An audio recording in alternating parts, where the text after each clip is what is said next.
Bienvenue dans ce cycle de vidéos durant lequel je corrige l'édition 2022 du Tessia. Aujourd'hui, l'exercice numéro 4 sur les probabilités. Alors, dans cet exercice, le premier truc, vraiment le premier conseil que je donnerais à n'importe qui veut décrire ça très vite, c'est de faire un dessin complet avec un arbre de possibilités.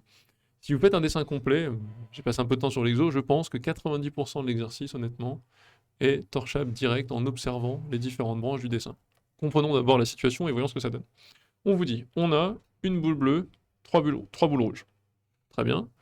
Premier tirage, si on a une bleue, on la remet dans l'urne et on ajoute 5 bleus. Si on a une rouge, on retire juste, on laisse comme ça. Donc j'illustre, sinon on comprend rien. J'ai ça comme situation de départ. Si je tire une bleue, hop, je la remets et j'en rajoute 5. Donc je me retrouve non pas avec une, mais avec 6 bleus. Ça, c'est la situation 1 et ça arrive dans une chance sur 4. Je l'ai mis ici.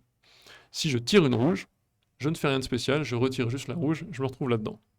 Et on vous dit, ça c'est le tirage numéro 1, qu'on fait un tirage numéro 2 suivant les mêmes règles. C'est-à-dire qu'on va appliquer les règles de si je tire une bleue, il se passe ça, si je tire une rouge, il se passe ça, à la fois à cette situation et à celle-ci.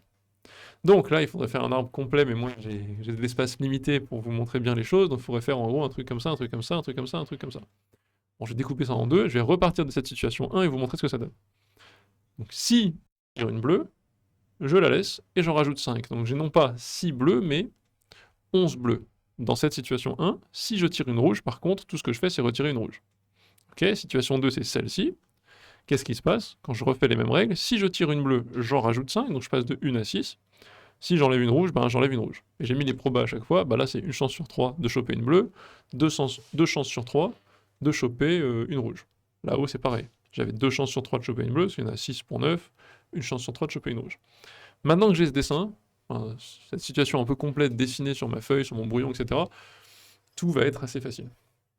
Donc là, proba d'obtenir une boule rouge au premier tirage. Bon, premier tirage, une boule rouge, hop, 3 sur 4. On a réponse 3 quarts. C'est la réponse B. On suppose, dans cette question uniquement, ok, qu'on a tiré une boule bleue au premier tirage. Ok, donc ça veut dire que je suis dans la situation numéro 1. Bon situation numéro 1, je vais me référer à ce dessin. On a tiré une boule bleue. La proba de tirer une boule bleue au second tirage est... Ok, tirer une boule bleue au second tirage, c'est tirer une boule bleue là-dedans, dans cette urne. C'est clair. Très facile, on le voit tout de suite. Vraiment, les questions du début, c'est vraiment pour poser le décor. La probabilité calculée à la question précédente est aussi égale à. Donc, c'est la proba d'avoir une bleue au second tirage, sachant que, on s'est mis dans la sous-branche d'un tirage 1 où on avait déjà une boule bleue. Donc c'est un proba de tirer une boule bleue au second tirage, sachant que, donc c'est P de B2, sachant que B1 était vrai. Bon, est-ce que j'ai ça quelque part? C'est P de B2, sachant que B1. Le sachant que, on le met en indice après le P, c'est cette réponse-là. Réponse D. La proba d'obtenir 2 boules bleues. Une à chaque tirage. C'est, moi j'appelle ça P de B1, B2. Ou B1 inter B2, si vous voulez. Ça, on peut regarder l'arbre encore une fois. Donc, une boule bleue à chaque fois. D'abord, j'ai chopé une boule bleue, un quart, c'est bon, je suis en situation 1. Et juste après, c'est 2 tiers. Donc, une fois que je suis dans la situation 1, retirer une boule bleue, c'est une proba de tiers. Donc, ma réponse, c'est 1 quart fois 2 sur 3. Il y a un 2 qui se simplifie, il reste 1 sur 6. Voilà, très simple. Je ne vais pas rédiger plus, honnêtement. Hein. Hop, c'est 1/6. Voilà, donc en gros, avec juste un dessin un peu correct, donc je vous dézoome un peu, tirage 1, tirage 2, les deux situations, on est pas mal. Voilà mon dessin, on va pouvoir avancer un petit peu. Donc, la proba d'obtenir une boule bleue au deuxième tirage, on va peut-être recadrer un petit peu cet écran. Voilà. La proba d'obtenir une boule bleue au second tirage est... ça, il suffit de regarder encore une fois. On va regarder le second tirage, et on va faire une formule des probas totales. Donc, je peux arriver à une boule bleue au second tirage, soit en ayant déjà tiré une boule bleue, soit en ayant tiré une boule rouge. Si j'ai déjà tiré une boule bleue, proba 1 quart, je vais retirer une boule bleue avec une proba 2 tiers. Bon, bah ça va pas être très compliqué. Pour M25, ça va me faire, bah, premier chemin, 1/4, fois ensuite 2/3. Ça, c'est pour le premier chemin, la situation 1. On va prendre le deuxième chemin qui, lui, mène à la situation 2. Pour tirer une boule bleue au second tirage, en étant passé d'abord par un tirage rouge, c'est d'abord 3/4. Et une fois dans cette situation 2, proba de tirer une bleue, 1/3. Ok.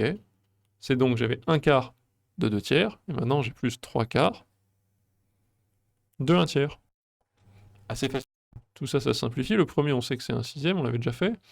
Le deuxième, c'est 1/4. Je mets tout en 12e. Donc je prends le, comment on appelle ça, le PPMC. Ça me fait 2 douzièmes plus 3 douzièmes, 5 douzièmes. Voilà. Une boule bleue au deuxième tirage, c'est 5 douzièmes. Donc je vous l'ai fait en direct parce que, bon, honnêtement, pas très compliqué. On vous dit ensuite, on note l'événement C, tirer deux boules rouges. Laquelle des assertions suivantes est vraie? Alors, on va comparer en gros boule bleue, donc P de B2 qu'on avait calculé ici, hein, à la question d'avant. Donc ça, en gros, c'était P de B2. On va comparer P de B2 à P de C. Donc franchement, on se prend pas la tête. Le plus simple, c'est calculer P de C. Alors, P de C, comment on fait ça? Tirer deux boules rouges.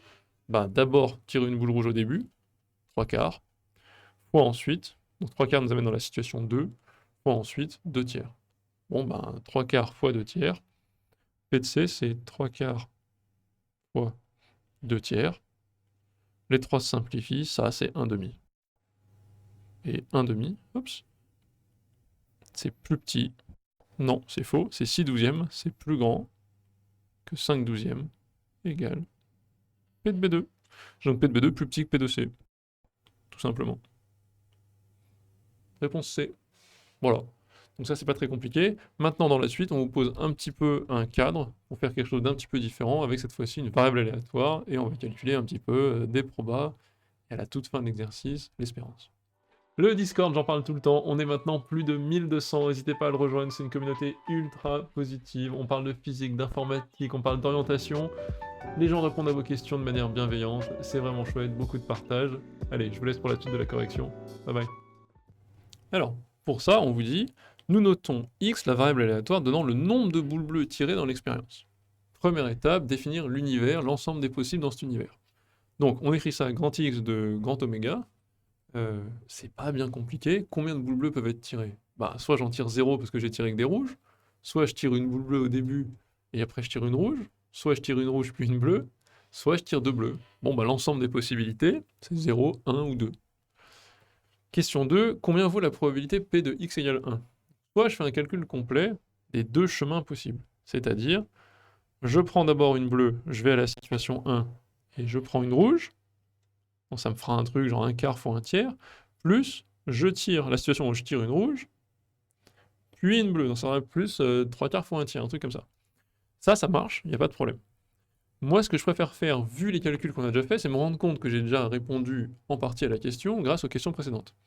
Et donc je dis, la probabilité P de x égale 1, vu que la proba totale ici, enfin l'ensemble des probas possibles, c'est P de x égale 0, P de x égale 1, P de x égale 2, je peux dire que P de x égale 1, c'est 1 moins les deux autres probas. P de x égale 0, P de x égale 2. Mais P de x égale 0, c'est P de 2 rouges. Ça, avoir tiré 2 rouges, on a déjà calculé. C'était, je sais plus combien, 1/2. Donc je peux dire que c'est 1 moins P de C, moins P de x égale 2. Mais x égale 2, c'est avoir tiré 2 bleus. Avoir tiré 2 bleus, ça on l'a fait. Avoir tiré 2 bleus, c'était, hop, la question M24. On avait trouvé un sixième. Donc en fait, le travail est déjà fait, il faut s'en rendre compte ici. Après, vous pouvez faire les deux chemins, hein, ça va marcher aussi. Mais on se rend compte que le travail est pré-mâché et qu'on avait déjà fait le boulot.